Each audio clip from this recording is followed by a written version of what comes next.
வணக்கம் உறவுகளே, எப்படி நலமாக இருக்கிறீர்களா? மீண்டும் ஒரு காணொலியில் உங்களை சந்திப்பதை இட்டு மற்ற மகிழ்ச்சி கொள்கிறேன்.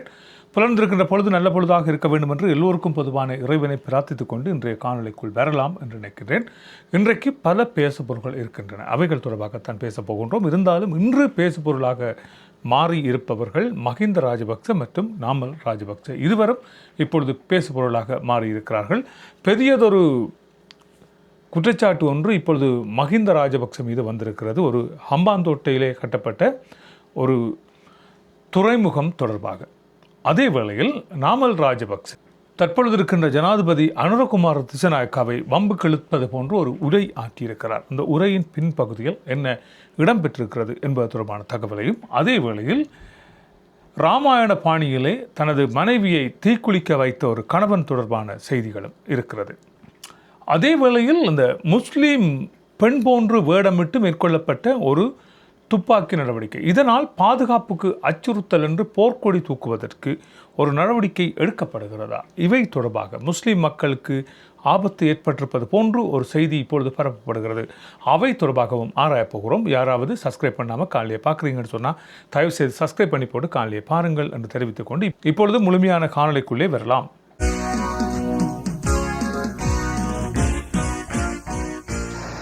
உங்கள் பலருக்கு தெரியும், ஜிந்துப்பட்டி பகுதியிலே நேற்றைய தினம் இடம்பெற்ற ஒரு துப்பாக்கிச்சூடு. இந்த துப்பாக்கிச்சூட்டின் பின்பகுதியிலே முஸ்லீம் பெண்கள் அணிகின்ற பர்தா போன்று அணியப்பட்ட அந்த ஆடையோடு கணவன் மனைவி போன்று நடந்து வருகின்ற இருவர் தொடர்பான காணொளி இப்பொழுது வெளியிடப்பட்டிருக்கிறது. சிசிடிவி கேமராவிலிருந்து அந்த காட்சி இப்பொழுது கைப்பற்றப்பட்டிருக்கிறது. இவர்கள் இருவரும் ஒரு கணவன் மனைவி கதைத்து கொண்டு வருவது போன்று வீதியிலே நடந்து வந்திருக்கிறார்கள். அப்படியே வந்து அந்த கட்டிடத்துக்குள் வந்து துப்பாக்கிச் சூட்டை நடத்தியிருக்கிறார்கள். எனவே இது சாதாரணமாக ஒரு விடயமாக பார்க்கப்பட்டாலும் கூட இப்பொழுது பெரும் பேசுபொருளாக மாறியிருக்கிறது. இந்த புர்கா என்று சொல்லப்படுகின்ற முஸ்லீம் பெண்கள் அணிகின்ற இந்த ஆடை பாதுகாப்பிற்கு அச்சுறுத்தலானதாக காட்டப்பட்டிருக்கிறது. இது திட்டமிட்ட வகையில் முஸ்லீம் மக்கள் மீது திணிக்கப்பட்ட ஒன்றாக பார்க்கப்படுகிறது. என்னென்னு சொன்னால், எதிர்காலத்தில் இதை பார்க்கின்றவர்களுக்கு, இந்த புர்கா என்று சொல்லப்படுகின்ற இந்த ஆடை அணிந்து வருகின்ற ஒரு பெண்களை பார்ப்பவர்களுக்கு ஒரு பயம் பெறலாம். இவர்கள் துப்பாக்கியோடு வருவார்களா அல்லது எங்களை சுடப்போகிறார்களா என்பது தொடர்பாக அந்த ஆடை அணிந்து வருகின்ற அந்த பெண்கள் மீது இனி ஒரு பயத்தன்மையோடு பார்க்கப்பட வேண்டிய ஒரு தேவை இப்பொழுது இலங்கையில் எழுந்திருக்கிறது. எனவே இவை தொடர்பாக இது முஸ்லீம் மக்கள் மீது வேண்டுமென்றே தாக்கப்பட்ட ஒரு சம்பவமாக இருக்கிறது.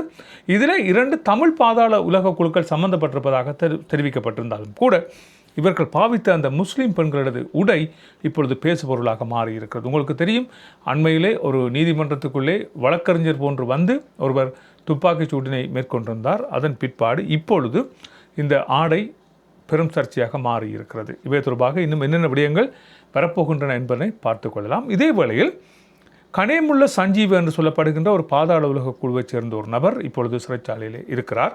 இவரோடு தொடர்பினை பேணினார் என்று வருகின்ற முன்னை நாள் இராணுவ அதிகாரி ஒருவர் கைது செய்யப்பட்டிருக்கிறார். 1997ஆம் ஆண்டு இராணுவத்திலே இணைந்து கொண்ட இந்த நபர் ஓய்வு பெற்ற ஒருவராக இருக்கிறார். கேப்டன் தர வரிசையை கொண்டவர். இவரிடமிருந்து T56 ரக துப்பாக்கிக்கு பாவிக்கின்ற மேகசின்கள் பல கைப்பற்றப்பட்டிருக்கின்றன.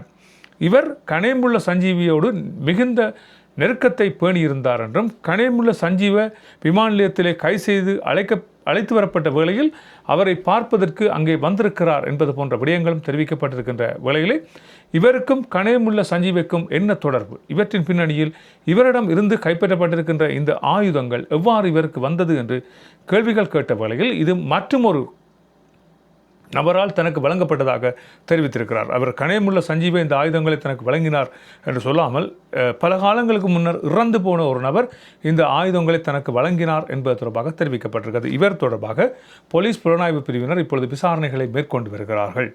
எவ்வாறு இவருக்கும் கனேமுள்ள சஞ்சீவுக்கும் இடையில் இந்த தொடர்பு ஏற்பட்டது, ஏன் இவ்வாறு மேகசின்களை இவர் மறைத்து வைத்திருந்தார் என்பது தொடர்பாகவும், அல்லது இந்த மேகசின்கள் என்ன தேவைக்காக பயன்படுத்தப்பட்டன என்பது தொடர்பாகவும். T56 ரக துப்பாக்கி என்பது நீங்கள் அறிந்திருப்பீர்கள், பல்வேறுபட்ட சந்தர்ப்பங்களில் அவைதான் பாவிக்கப்பட்டிருக்கின்றன. அப்படியானால் இதற்குரிய துப்பாக்கி எங்கே என்பது போன்றும் இப்பொழுது விசாரணைகள் முடுக்கிவிடப்பட்டிருக்கின்றன. இதன் பின்னணியில் மேலும் பலர் கைது செய்யப்படலாம் என்று எதிர்பார்க்கப்படுகிறது. அடுத்த விடயம் என்னவென்று சொன்னால், இந்த ஹம்பாந்தோட்டை துறைமுகம். ஹம்பாந்தோட்டை துறைமுகம் மஹிந்த ராஜபக்ச தனது பெயரில் வைத்து இந்த ஹம்பாந்தோட்டை துறைமுகத்தை ஆரம்பித்திருந்தார் என்றுதான் தெரிவிக்கப்படுகிறது. அது பார்த்தீர்கள் என்றால் என்னென்னு சொன்னால், ஒவ்வொருவரும் ஒவ்வொரு பெயர்களில் ஏதோ ஒன்றை நிலைநிறுத்திவிட வேண்டும் என்று துடித்து கொண்டிருக்கின்ற காலம். அப்படி இருக்கின்ற இந்த வேளையிலே தங்களது பரம்பரையாக ஆட்சியில் இருக்கப் போகிறோம் என்ற ஒரு நம்பிக்கை மஹிந்த ராஜபக்சவுக்கு இருந்திருந்தது. அதன் காரணமாகத்தான் தனது சகோதரரை அடுத்த ஜனாதிபதியாக கொண்டு வந்திருந்தார். அதன் பிற்பாடு தனது மகன் ஜனாதிபதியாக வருவார் என்ற கனவுகளோடு தான் இவர்கள் ஆட்சி பீடத்தில் ஏறி எல்லா வகையான செயற்பாடுகளை மேற்கொண்டிருந்தார்கள்.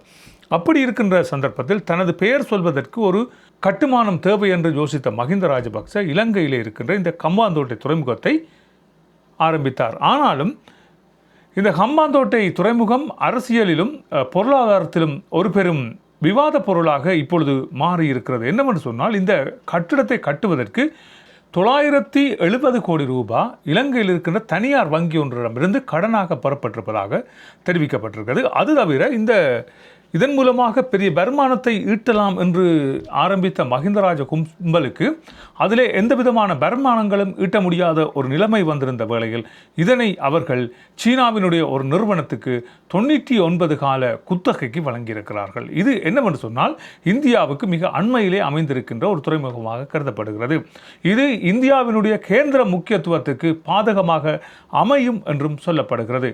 இந்த துறைமுகத்தால் ஏற்பட்ட பிரச்சனையாக கடன் பொறி மற்றும் சீனாவின் ஆதிக்கம் இங்கே அதிகமாக காணப்பட்டதன் காரணமாக சீனாவிலிருந்து பெருமளவு கடன்கள் வாங்கியதன் காரணமாகவும், ஆனால் எதிர்பார்த்த வருமானம் இவற்றிலிருந்து கிடைக்காத காரணத்தினாலுமே சீனாவுக்காக இது குத்தகைக்காக வழங்கப்பட்டதாக தெரிவிக்கப்பட்டிருக்கிறது.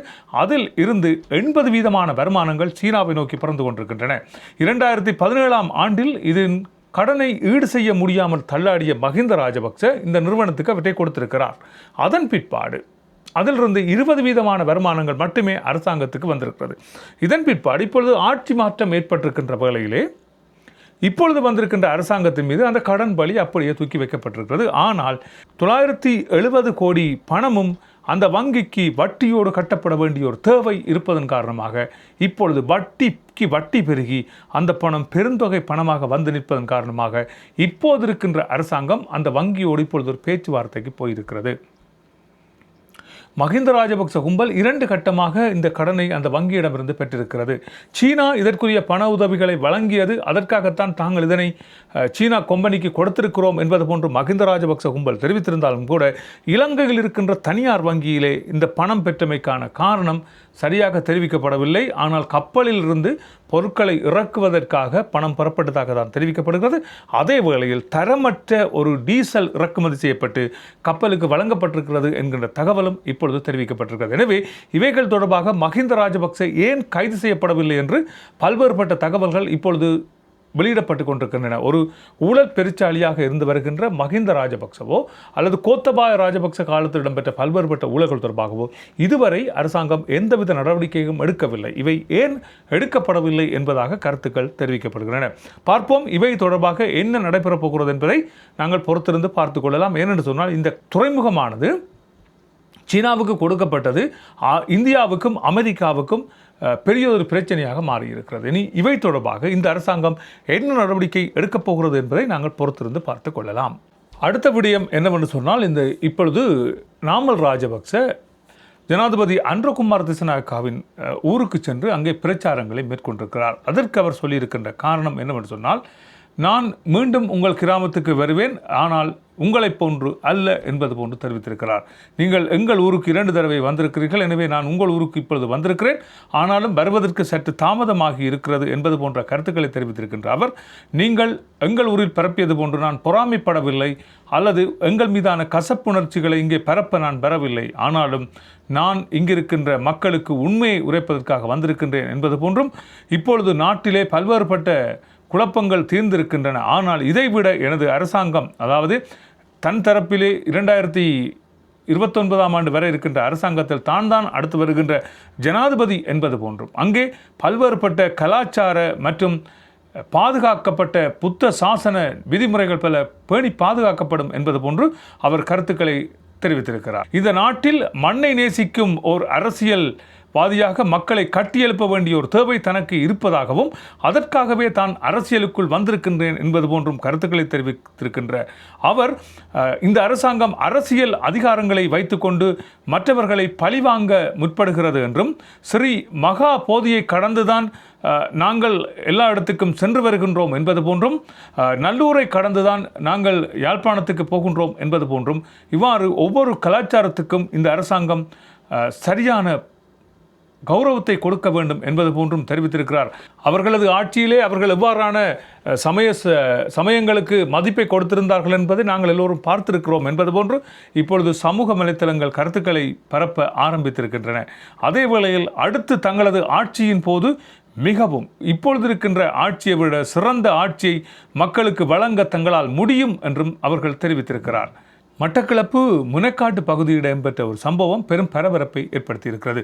யாரோ இவருக்கு இந்த ராமாயண கதையை சொல்லியிருப்பார்கள் போல இருக்கிறது. எனவே மட்டக்களப்பு முனைக்காட்டு பகுதியில் இருக்கின்ற ஒரு கூலி தொழிலாளி என்ன செய்திருக்கிறார் சொன்னால் அவருக்கும் அவற்றை மனைவிக்கும் இடையில் தகராறு ஏற்பட்டிருக்கிறது. இந்த மனைவி நடத்தையில் சந்தேகம் கொண்ட இந்த கணவன் என்ன செய்திருக்கிறார்னு சொன்னால் மனைவி மீது மண்ணெண்ணெயை ஊற்றி போட்டு நெருப்படியை கையில் கொடுத்து சொல்லியிருக்கிறார் என்று சொன்னால் உன்னில் குற்றம் இல்லைன்னு சொன்னால் நெருப்பவை அது பத்தாதுன்னு சொல்லியிருக்கிறார்.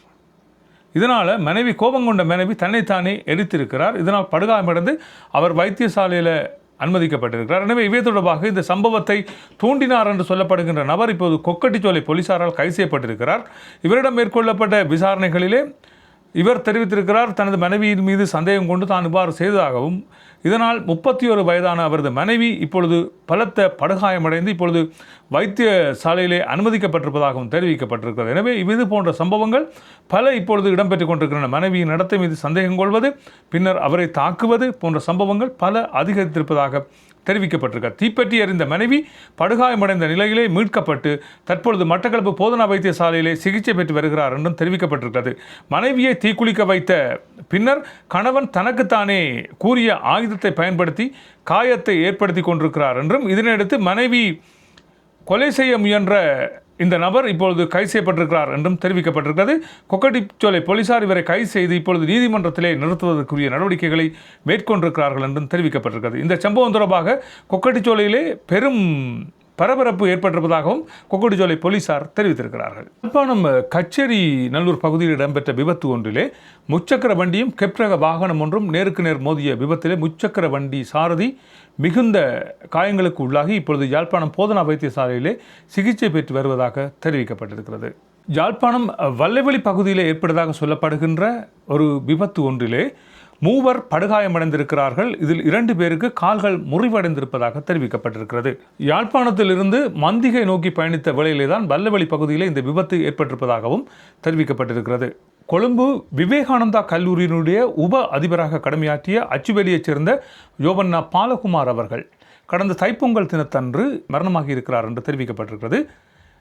காரணம் என்னவென்று சொன்னால் அவர் அச்சுவேலியை புறப்படமாக கொண்டவரும் கொழும்பு கொட்டாஞ்சேனியை வதிவிடமாகவும் கொண்டு கொழும்பு விவேகானந்தா கல்லூரியிலே உப அதிபராக கடமையாற்றி வந்திருக்கின்ற இந்த வேளையிலே அவருக்கு தைப்பொங்கல் தினத்தன்று அவர் தனது சொந்த இடமான அச்சுவேலிக்கு வந்திருக்கிறார். அங்கே திடீரென உடல்நலக்குறைவு ஏற்பட்ட வேளையில் வைத்தியசாலையில் அனுமதிக்கப்பட்ட அவர் வைத்தியசாலையிலே சிகிச்சை பலனின்றி அங்கே உயிரிழந்திருக்கிறார் என்கின்ற தகவல் தெரிவிக்கப்பட்டிருக்கிறது. நல்லது உறவுகளை இவைதான் இன்றைய செய்திக்குறிப்பாக இருக்கின்றன.